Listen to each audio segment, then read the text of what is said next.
মুকুটমণিপুর পশ্চিমবঙ্গের বাঁকুড়া জেলার একটি জনপ্রিয় শহর ও পর্যটন কেন্দ্র। শহরটি নীল জলের নির্মল প্রকৃতি এবং দৃষ্টিনন্দন দৃশ্যের ধন্য।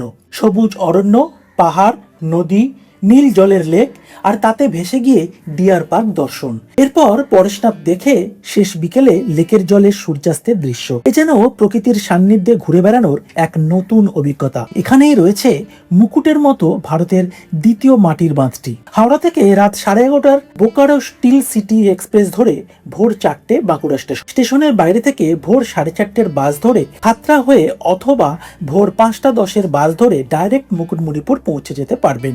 এরপর ব্রেকফাস্ট সেরে অটো বা ইঞ্জিন ভ্যান বা বোটিং করে দর্শনীয় স্থানগুলি ঘুরে লাঞ্চ সেরে বিকেলের ট্রেনেই কলকাতায় ফিরে আসতে পারবেন। তাই প্রকৃতির বিরল প্রাকৃতিক সৌন্দর্যের সাক্ষী হতে একদিনেই ঘুরে নিন বাঁকুড়ার রানী মুকুটমণিপুর। বিশদ জানতে নিচে দেওয়া লিঙ্কে ক্লিক করুন। ধন্যবাদ।